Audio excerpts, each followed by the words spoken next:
Hello students, Business Services. This is the name of our chapter. The services we have discussed in previous video lessons, that is insurance service, banking service, transport service, warehouse service and many other services. These services are required to run a business smoothly. So without these services, a business cannot be imagined at its peak. So for smooth running of the business, for successful business, these services are very much required. So we are discussing banking services first, and in banking services the previous video lesson was about banks.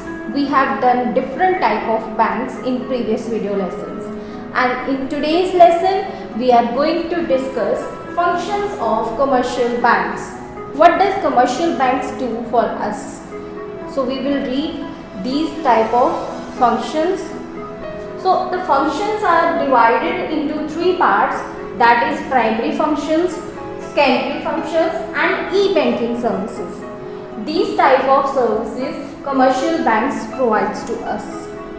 So primary function, basically in this video lesson I am going to tell you, and secondary functions and e-banking services we will be discussing in further video lessons. So today we are going to start with primary function. Primary means basic. The basic function of commercial banks is there are two type of functions. Primary functions are of two types: accepting deposits and advancing loans. So in accepting deposits, as the name suggests, that a bank is a institution that accepts the deposits from general public and gives back the amount and as well as the interest money to the public. So different type of bank accounts are provided by them to public. According to their suitability, a person can access any type of account. So we will read first of all in this topic that what type of accounts that a bank provides us. The facility of different type of accounts we will read today. So first type of account is fixed deposit account. What is it? Fixed deposit account. Fixed means a limited amount, fixed amount and deposit account. So this is the account in which a person can deposit the amount for fixed period and the amount is also fixed. So the amount is also fixed and the time limit is fixed. Suppose a person is depositing his money, he has excess of money. Suppose he has 50,000 rupees excess with him, and he deposits the money in fixed deposit account. So he is not in need of this money during 2 years. So for 2 years he is depositing this amount in the fixed deposit account. So it will be given to the customer of the bank back when the time period will be off. So after specific time period, the customer will get 50,000 and the interest will provided to the customer. So these two things the customer receives from the bank. So what does bank do with this amount? The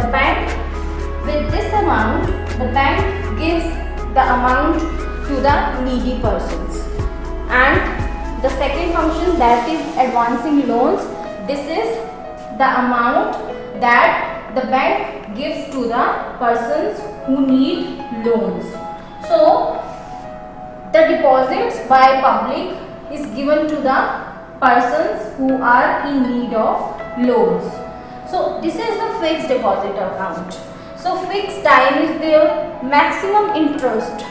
Maximum interest means on this amount bank pays maximum interest to the customer. And maturity prior to completion.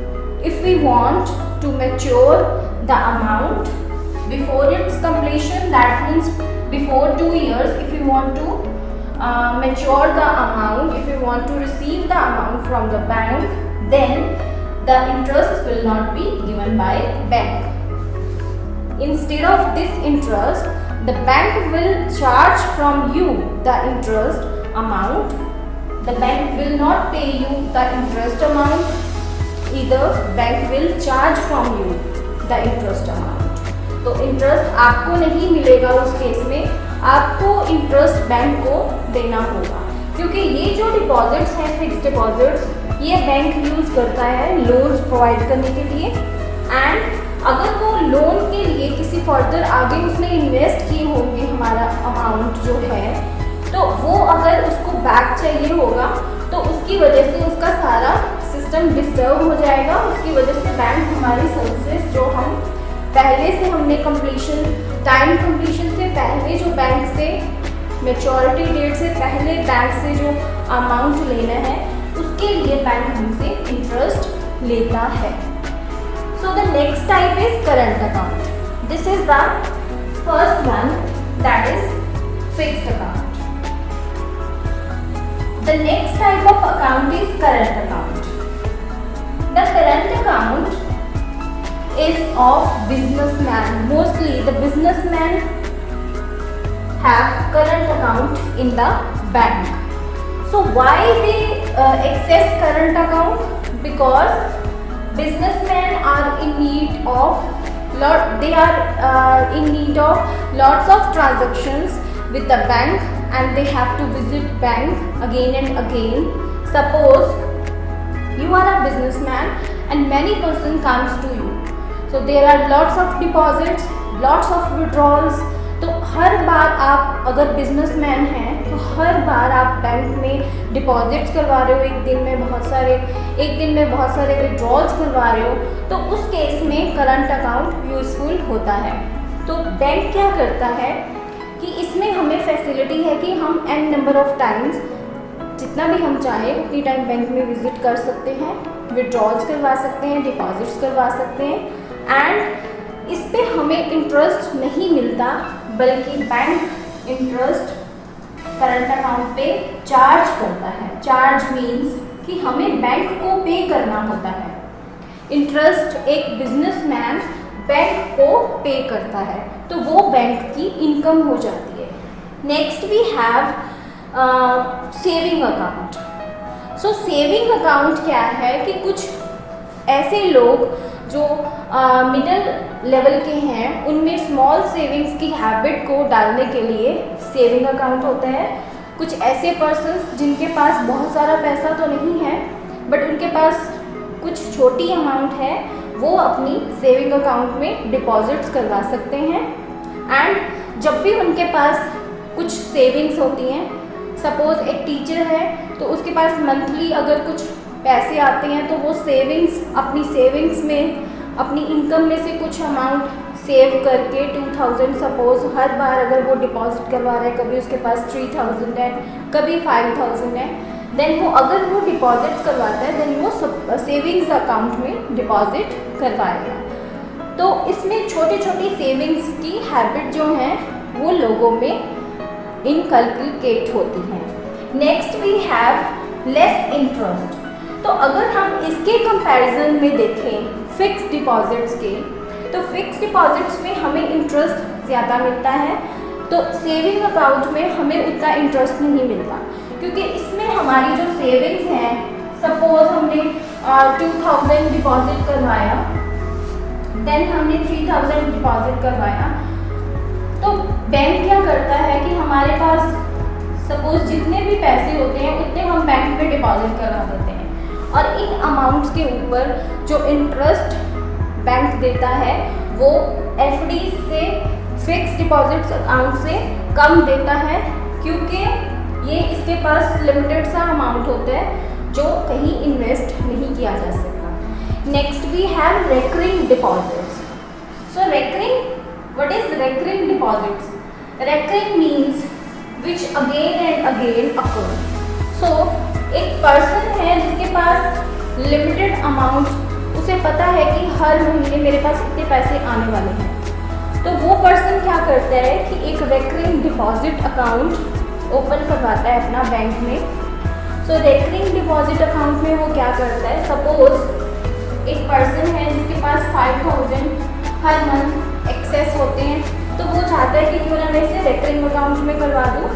तो हर month वो 5000 recurring account में deposits करवाता है। और इस case में क्या होता है कि जब वो फर्स्ट मंथ में 5000 डिपॉजिट करवाते हैं, देन उसको 5000 और जो इंटरेस्ट है वो मिलेगा, एंड ये जो इंटरेस्ट ऐड करके जो टोटल अमाउंट ये वाला बना, ये total amount further suppose it is 500, तो ये 5500 पे नेक्स्ट मंथ का इंटरेस्ट मिलेगा, एंड देन ये फर्दर इन्वेस्ट फर्दर डिपॉजिट्स होंगे और नेक्स्ट मंथ का फिर इंटरेस्ट मिलेगा। तो हमें इंटरेस्ट के ऊपर इंटरेस्ट मिलता है इस अकाउंट में। सो ये है हमारा रेकरिंग डिपॉजिट्स। तो इसमें इंटरेस्ट कंपैरेटिवली ज़्यादा होता है। तो रेकरिंग डिपॉजिट्स के बाद हमारे पास है मल्टी ऑप्शनल डिपॉजिट अकाउंट। तो ये अकाउंट क्या है, ये 2 अकाउंट्स का कॉम्बिनेशन है। What are these 2 accounts? One is saving account and the other is fixed deposit account. तो इसमें कस्टमर के पास अगर सेविंग अकाउंट है तो वो अपना अमाउंट सेविंग अकाउंट में डिपॉजिट्स करवाते हैं।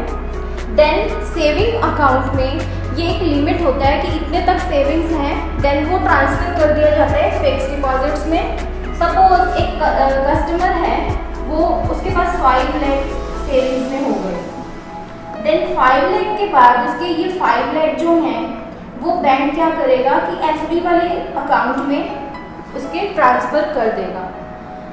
सो उसने आगे फिर डिपॉजिट्स करवाना सपोज शुरू कर दिया, तो ये तो उसका एफडी वाले अकाउंट में हो गया। देन यहाँ पे जो सेविंग अकाउंट है वहाँ पे उसका बैलेंस 0 है, अब यहाँ पे कुछ नहीं है। तो अगर फर्दर वो बैंक में फिर डिपॉजिट करवाएगा, मतलब सेविंग अकाउंट में फिर डिपॉजिट करवाएगा, तो सेविंग अकाउंट में जो भी अमाउंट होगा, सपोज वो 20,000 है, तो सेविंग अकाउंट में अगर उसके पास 20,000 है, तो सपोज उसने एक चेक इशू किया जो कि 30,000 का था।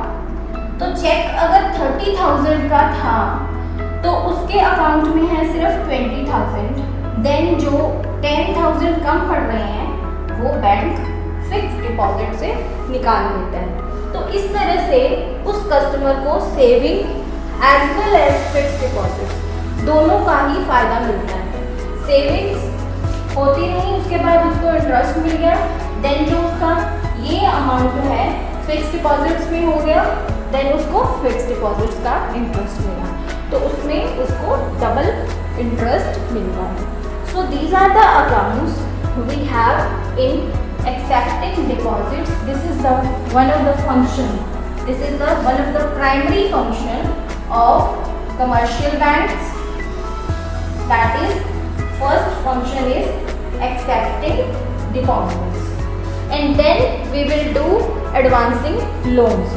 From these deposits, bank advances loans to the needy persons. तो लोगों को ये लोन्स देता है इन्हीं पैसों में से। तो लोन्स कौन कौन से टाइप के होते हैं, नेक्स्ट फर्दर हम वो डिस्कस करते हैं। Bank provide the facility of advancing loans in different types, that is cash credit, overdraft, term loan, demand loan, discounting of bill of exchange. First we have cash credit. What is cash credit? This is the amount that a bank gives you the opportunity that the amount, a fixed amount is deposited into your bank account and you can withdraw according to your need from that account, and you have to pay a specific security. So a specific security is there for specific amount. So the bank can demand this type of money anytime whenever a bank wants. Second type we have overdraft. So this is the facility given to businessman. Normally the businessman deal with the banks number of times in a day, and this is the facility given to businessman. So this is the facility given to current account holder. So a person who has current account and who is paying interest for the services of bank, this facility is given to that person. So overdraft जो है एक businessman को मिलता है. Businessman एक दिन में बहुत सारे ट्रांजैक्शन बैंक के साथ करता है, इसके लिए उसको इंटरेस्ट पे करना होता है बैंक को, तो बैंक उसे ओवरड्राफ्ट की फैसिलिटी देता है. तो ओवरड्राफ्ट की फैसिलिटी क्या है? सपोज एक बिजनेसमैन की अकाउंट में 10,000 ही बचे हैं एंड उसने एक चेक इशू कर दिया जो कि 15,000 का था. तो वो चेक अगर 15,000 का था तो बैंक फैसिलिटी देता है एक करंट अकाउंट होल्डर को, एक बिजनेसमैन को, कि वो 10,000 से ज़्यादा, दैट मीन्स कि 5,000 रुपीज़ उसके बिहाफ पे उस पर्सन को इशू कर देता है.